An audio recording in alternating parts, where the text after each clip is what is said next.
समस्या को समस्या समझना समस्या से बड़ी समस्या है।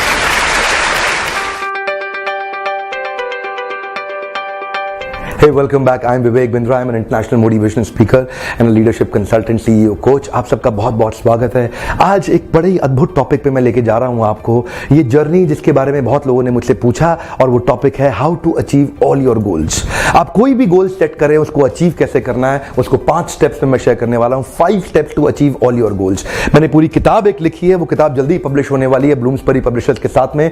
I have authored about 10 high power motivational books. आप कई किताबें मुझे खरीद के पढ़ सकते हैं, फ्लिपकार्ट, अमेजॉन, सभी जगह मिलती हैं। तो मैं शेयर करने जा रहा हूं 5 steps on how to achieve all your goals. और पहला स्टेप क्या है?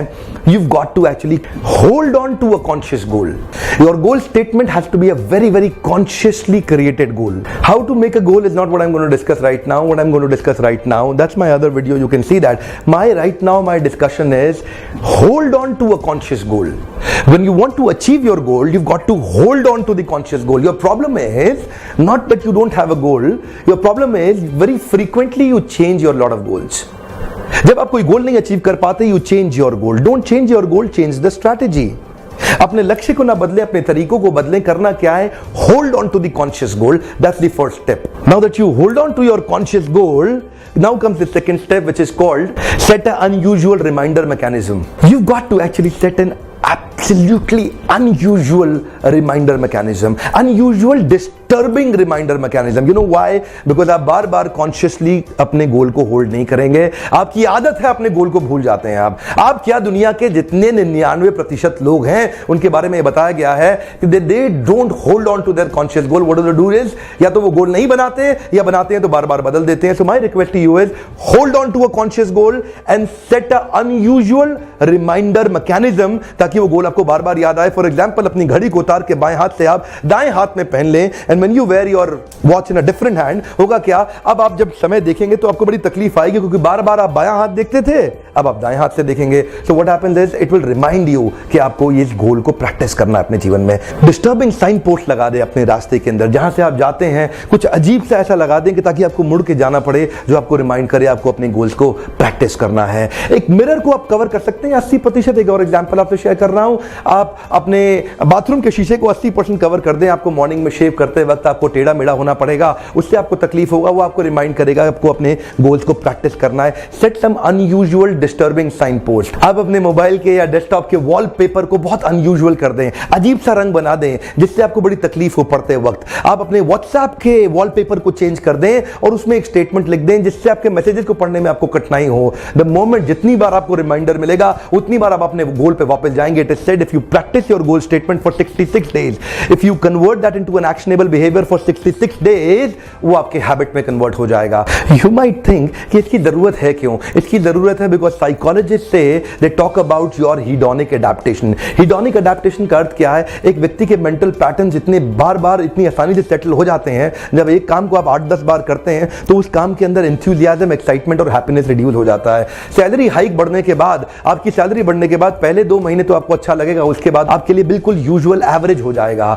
इसी प्रकार कई बार देखते हैं, हम नया कपड़ा लेके आते हैं, नई गाड़ी पहली सैलरी से खरीद के लेके आते हैं, पहले 2 महीने तो अच्छा लगता है, उसके बाद सब सेटल हो जाता है। ये law of diminishing marginal utility के अंदर इकोनॉमिक्स में भी हम 12th स्टैंडर्ड में पढ़ते थे, जो बार बार आप यूनिट को कंज्यूम करते हैं तो यूटिलिटी डिराइड उसमें कम होती जाती है। आप गुलाब जामुन पहला खाएंगे अच्छा लगेगा, दूसरा खाएंगे ठीक लगेगा, तीसरा खाएंगे ठीक ठाक सा लगेगा, लेकिन 8वें 10वें गुलाब जामुन को खाने में आपको बड़ी कठिनाई आएगी। तो हीडोनिक अडैप्टेशन को अगर आप पार कर सके, उसको सरपास कर सके, और उसका उपाय क्या है? पहला स्टेप था hold on to the conscious goal, और सेकंड स्टेप रिमाइंडर बार बार दीजिए उस गोल को, ताकि आप एक्साइटेड रहें उस गोल के लेके। अभी आएगा तीसरा स्टेप। इसके अंदर आपको टाइमलाइन निर्धारित करना बहुत आवश्यक है। स्टेटमेंट बड़ा सिंपल है जिसको आपको भरना है। I will do what by when. Hey come on, one more time. I will do what by when. I will do what by when. मैं क्या करूंगा, कब तक करूंगा, क्या करूंगा, कब तक करूंगा। वो 5 एक्टिविटी और उसको टाइमलाइन देना पड़ेगा, ताकि आप उसको क्लोज कर सकें, उस समय के अंदर क्लोज कर सकें, निर्धारित समय में क्लोज कर सकें। आई will do what by when is important thing. ये जो आई will do what by when है, ये तभी सफल होगा जब आपके क्रिटिकल सक्सेस फैक्टर्स बन जाएंगे। क्रिटिकल सक्सेस फैक्टर्स ये वो होते हैं, यानी कि ये आपने 4-5 काम किए, आपको सक्सेस निश्चित मिलेगी। वो आपको आइडेंटिफाई करना है वो कौन से 5 काम हैं जो इतने क्रिटिकल हैं कि आपको करते ही सक्सेस मिल जाएगी। वो 5 कार्य आपको आइडेंटिफाई करने हैं। अगर आप पढ़ रहे हैं, आप स्टूडेंट हैं, आप कॉर्पोरेट में हैं, आप बिजनेसमैन हैं, एंटरप्रेन्योर हैं, हर एक के लिए क्रिटिकल सक्सेस फैक्टर्स बहुत महत्वपूर्ण है। कुछ चीजें ऐसी एक्टिविटीज जो बहुत महत्वपूर्ण है, उनको करते ही आपको सक्सेस मिलती है। वो क्रिटिकल सक्सेस फैक्टर्स आइडेंटिफाई करके आपको अपने टाइमलाइन एस्टैब्लिश करके उन एक्शनेबल्स को रोज करना है। Fourth step is very powerful, constant review mechanism with score board. Hey come on, constant review mechanism with score board. आपके पास हर एक्टिविटी को रोज आपको मेजर करना है, एक रिव्यू मैकेनिज्म तैयार करना है। तो ये क्रिटिकल सक्सेस फैक्टर्स को भी आपको मेजर करना है और क्रिटिकल सक्सेस फैक्टर्स के रिजल्ट्स को भी मेजर करना है। यानी कि दो प्रकार के स्कोर आपको अपने स्कोर बोर्ड पर डालने हैं। एक हो गया आपका एफर्ट स्कोर, एक हो गया रिजल्ट स्कोर। एफर्ट स्कोर को भी आपको कंट्रोल में लाना है, रिजल्ट स्कोर को भी कंट्रोल में लाना है। एफर्ट स्कोर वो है जितनी आपने मेहनत करी, रिजल्ट स्कोर में वो आएगा जो आपका आउटपुट निकल करके आया। फॉर एग्जांपल, कितना मेहनत किया और कितना रिजल्ट आया, ये दोनों अलग अलग तरीके के स्कोर होते हैं। उदाहरण के रूप में आपने कितना ट्रेडमिल पे भागे, ये एफर्ट स्कोर है। कितना वजन कम हुआ, वो रिजल्ट स्कोर है। आप क्रिकेट का मैच खेल रहे हैं और 5 ओवर में 30 रन चाहिए, तो आपको 6 बॉल पर ओवर मारने हैं, ये एफर्ट स्कोर है। 30 रन पूरे हो गए, वो रिजल्ट स्कोर है। आपकी गाड़ी बार बार खराब हो रही है, वो आउटपुट रिजल्ट है। आप कितनी बार नियमित रूप से उसकी सर्विस करा रहे हैं, वो एफर्ट है। अगर आप एफर्ट को कंट्रोल कर लेंगे तो रिजल्ट अपने आप कंट्रोल में आ जाएगा। तो आपको अपने एफर्ट स्कोर को कंट्रोल करना है, रिजल्ट स्कोर को कंट्रोल में लाने के लिए तो आपको दोनों स्कोर लिखने होंगे आपके स्कोर बोर्ड में, आपके क्रिटिकल सक्सेस फैक्टर्स के ऊपर। जो आपके क्रिटिकल सक्सेस फैक्टर्स हैं वही आपको हेल्प करेंगे हमेशा आपको प्रगति करने के अंदर। कांस्टेंट रिव्यू मैकेनिज्म आपको ट्रैक पे रखने वाला है। कांस्टेंट रिव्यू मैकेनिज्म आपको भटकने नहीं देगा, आपको बार बार आपके गोल पे लेके आएगा। आपको पता चल जाएगा कि ये आपको अचीव करना है और ये आपका गैप है और आप अपने गैप को अचीव कर सकेंगे। पांचवा पॉइंट बहुत महत्वपूर्ण है, आपके अकाउंटेबिलिटी स्ट्रक्चर्स। आपको किसी ना किसी के प्रति अकाउंटेबल होना बहुत महत्वपूर्ण है। किसी के प्रति अकाउंटेबिलिटी, किसी के प्रति जवाबदेही, किसी के प्रति आंसरेबिलिटी इज इंपॉर्टेंट। अगर आप किसी के प्रति जवाबदेह हो जाएंगे, उसको हर हफ्ते आपको, वो आपका दोस्त हो सकता है, आपका मेंटर, आपका कोच, आपका बॉस, आपका हमसफर, आपका साथी, कोई भी हो सकता है जिस पे आप विश्वास रखते हो, जिसके ऊपर आपको कॉन्फिडेंस हो, जिसको आप अपनी पर्सनल बात शेयर कर सकते हो। तो अपनी लाइफ में एक मेंटर जरूर ढूंढिए। हर एक व्यक्ति की लाइफ में मेंटर होना बहुत जरूरी है। तो किसी व्यक्ति के प्रति आपको अकाउंटेबल होना पड़ेगा, जिसको जाकर के आप अपना रिव्यू स्ट्रक्चर और अपना रिपोर्ट शेयर कर सकते हैं। पहला रिव्यू खुद करेंगे और दूसरा रिव्यू उससे कराएंगे। फॉर एग्जांपल, सैटरडे तक आपने रिव्यू कर लिया, संडे को आप उनके साथ में डिस्कस करेंगे। हर हफ्ते आपको आधे घंटे के लिए किसी एक व्यक्ति के पास अपना अकाउंटेबिलिटी स्ट्रक्चर के साथ में उसको रिपोर्ट करना होगा।